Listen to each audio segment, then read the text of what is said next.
BJP की सरकार ने असंगठित अर्थव्यवस्था पर आक्रमण किया है और आपको गुलाम बनाने की कोशिश की जा रही है। 2008 में जबरदस्त आर्थिक तूफान आया, पूरी दुनिया में आया, अमेरिका में, जापान में, यूरोप में, चाइना में, सब जगह आया। अमेरिका के बैंक गिर गए, कंपनियां बंद हो गई, एक के बाद एक कंपनी की लाइन लग गई, बंद हो गई। यूरोप के बैंक गिरे, मगर हिंदुस्तान को कुछ नहीं हुआ। यूपीए की सरकार थी, प्रधानमंत्री जी के पास गया और मैंने उनसे पूछा, मनमोहन सिंह जी बताइए, पूरी दुनिया में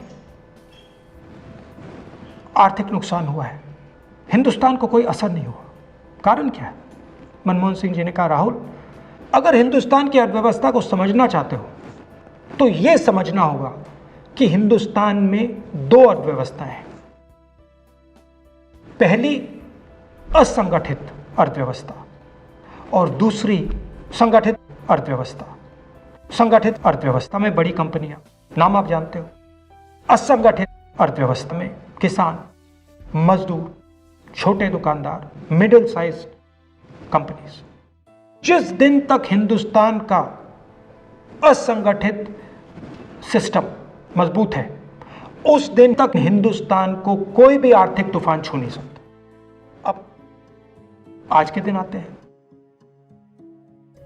पिछले 6 साल से बीजेपी की सरकार ने असंगठित अर्थव्यवस्था पर आक्रमण किया है। 3 बड़े उदाहरण तो मैं आपको अभी दे देता हूं। नोटबंदी,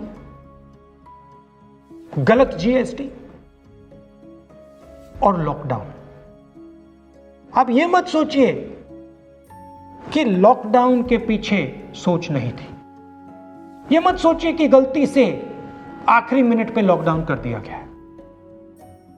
इन तीनों का लक्ष्य हमारे इनफॉर्मल सेक्टर को खत्म करने का है।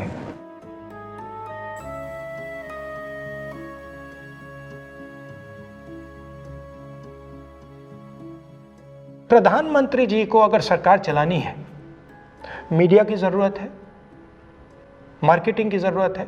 मीडिया और मार्केटिंग 15-20 लोग करते हैं। इनफॉर्मल सेक्टर में पैसा है, लाखों करोड़ रुपए, जिसको ये लोग छू नहीं सकते।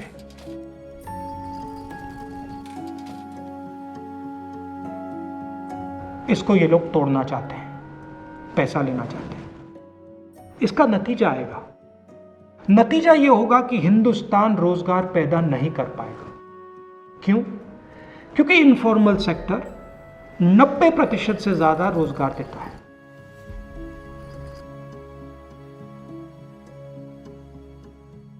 जिस दिन इनफॉर्मल सेक्टर खत्म हो गया, नष्ट हो गया, उस दिन हिंदुस्तान रोजगार पैदा नहीं कर पाएगा।